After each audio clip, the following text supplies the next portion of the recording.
Baik, Assalamualaikum warahmatullahi wabarakatuh. Waalaikumsalam warahmatullahi wabarakatuh. Kami dari kelompok 5 akan mempresentasikan dua materi yaitu non-comparison sort dan materi tree. Oke, next.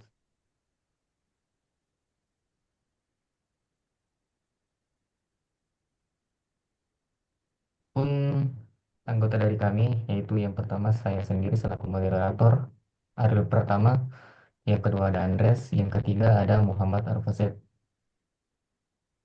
Next. Jadi apa itu sort non-comparison? Non-comparison sort adalah jenis algoritma pengurutan yang tidak menggunakan perbandingan langsung antar elemen, seperti operator lebih kecil, lebih besar, ataupun sama dengan. Jadi non-comparison sort bekerja berdasarkan sifat atau pola tertentu dalam data, misalnya nilai maksimum, digit angka, atau distribusi nilai. Next.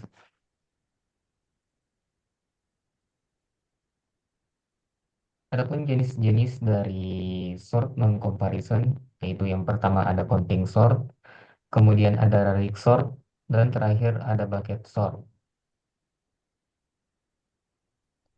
Untuk jenis yang pertama, counting sort.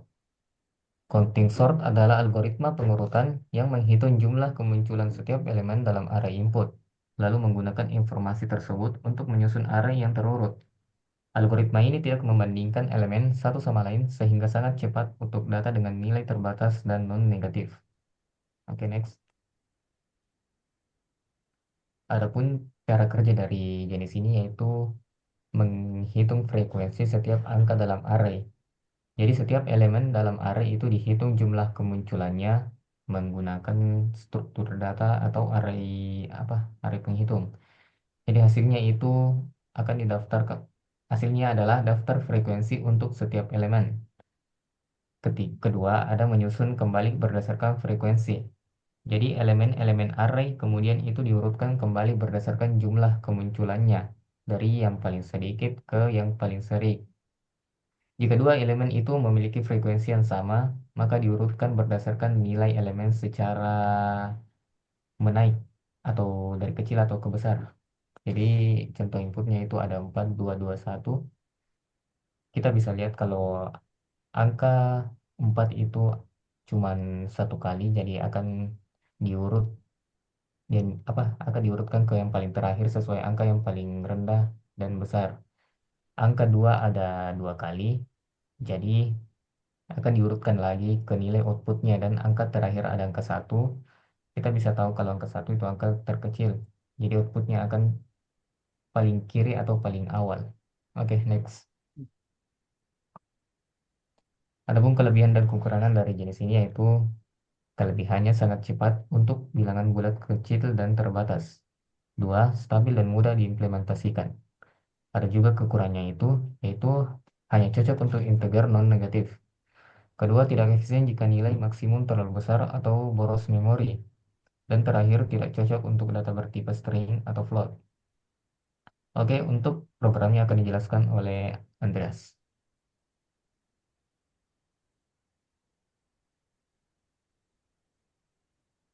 Baiklah, saya akan menjelaskan sebuah program sederhana counting sort. Dalam program ini terdapat sebuah fungsi bernama counting sort, yaitu program yang akan menjalankan fungsi sort yang counting sort tersebut. Lalu kita akan masuk ke dalam program fungsi utamanya, yaitu di sini terdapat sebuah variabel array berisi beberapa nilai. Ada sebuah variabel size yang berisi sepanjang nilai dari variabel array. Lalu sebuah variabel range memiliki nilai 8. Lalu di sini saya akan print array sebelum disusun. Di sini saya menggunakan loop untuk memprintnya. Lalu saya akan memasukkan array, variabel array, dan variabel size dan variabel range ke dalam fungsi counting sort. Lalu saya akan menampilkannya lagi nilai-nilai dari array yang sudah disusun menggunakan loop.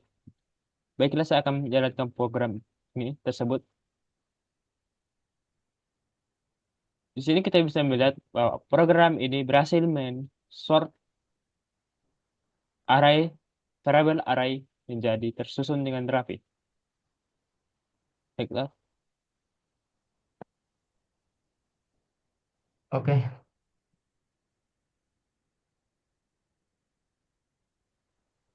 lanjut ke jenis kedua yaitu radix sort. Radix sort adalah mengurutkan angka dengan melihat digit satu persatu yang dimulai dari digit paling rendah atau bisa dinamakan LSB atau least significant bit ke digit paling tinggi. Pada setiap tahap digunakan algoritma counting sort untuk menjaga kestabilan. Next, adapun cara kerja dari jenis radix sort ini yaitu mengurutkan berdasarkan digit satuan ke puluhan ratusan. Jadi data diurutkan berdasarkan digit terkecil, eh, misalkan satuan, lalu puluhan, kemudian ratusan, dan seterusnya. Jadi proses ini biasanya menggunakan counting sort untuk setiap digit agar tetap terurut sebelumnya tetap terjaga. Yang kedua, hasil akhir terurut secara keseluruhan. Jadi setelah semua jadi setelah semua digit selesai diurutkan, seluruh elemen dalam array akan tersusun dengan benar dari nilai terkecil ke terbesar. Jadi contoh inputnya itu ada 170, 45, 75, 90. Untuk angka 170 itu ada 3 digit.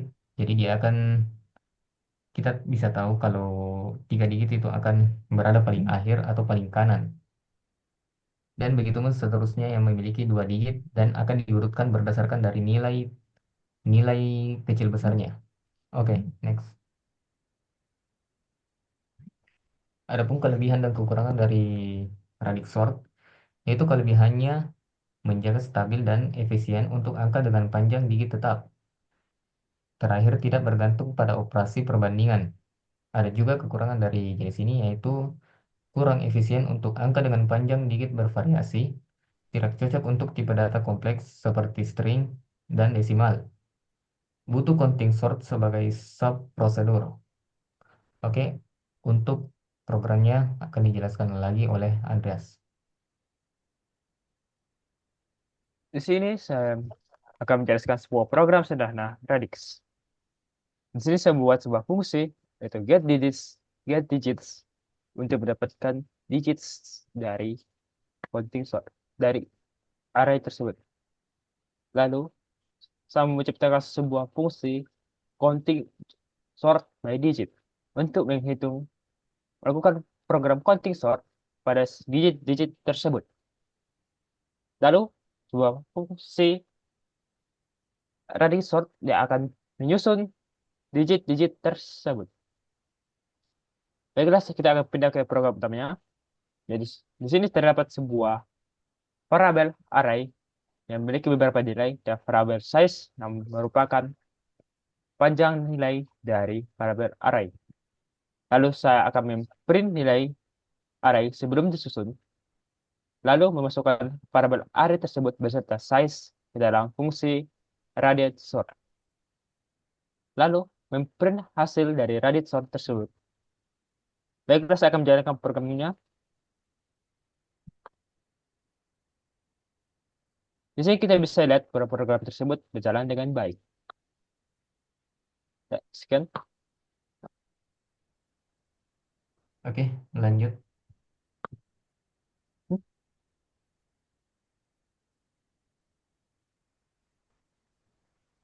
Masuk ke jenis terakhir yaitu bucket sort.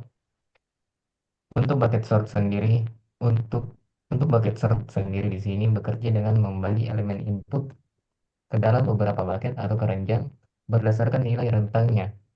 Jadi setiap bucket kemudian diurutkan atau biasanya dengan insertion sort, lalu digabungkan kembali menjadi satu array yang sudah terurut. Oke, next. Adapun cara kerja dari jenis ini yaitu menentukan jumlah bucket. Untuk menentukan jumlah bucket ini akan disesuaikan dengan jumlah elemen atau rentang nilai. Kedua, masukkan setiap elemen ke bucket sesuai nilainya. Jadi setiap elemen dimasukkan ke dalam bucket berdasarkan nilai, misalnya elemen antara 0 dan 1 bisa dimasukkan ke bucket sesuai nilai desimalnya. Ketiga, mengurutkan masing-masing bucket. Jadi setelah semua elemen dibagi ke dalam bucket masing-masing, eh, setiap bucket diurutkan dan pengurutan ini biasanya menggunakan algoritma lain seperti insertion sort begitu. Dan terakhir itu menggabungkan semua bucket menjadi satu array. Jadi setelah semua bucket diurutkan, seluruh elemen digabungkan kembali menjadi satu array utama yang sudah terurut sepenuhnya begitu. Di sini contohnya input. Di sini contoh inputnya ada 0,42 dan seterusnya. Kita bisa tahu desimal di sini yaitu 0. Jadi outputnya nanti terurut sesuai angka desimal terakhir dari array tersebut. Oke, next. Adapun kelebihan dan kekurangan dari jenis ini yaitu kelebihannya sangat efisien untuk data float antara 0 sampai 1 yang tersebar merata. Kedua, cocok untuk data dengan distribusi tertentu. Ada juga kekurangan dari jenis ini, yaitu tidak cocok untuk data integer, besar, atau distribusi tidak merata. Butuh algoritma lain untuk mengurutkan isi bucket dan bergantung pada jumlah dan pembagian bucket. Dan untuk program ini akan dijelaskan oleh Andres. Baiklah, saya akan menjelaskan sebuah program sederhana buckets. Di sini saya menggunakan include studio H dan stbl slim studio H. Lalu saya akan mendefinisikan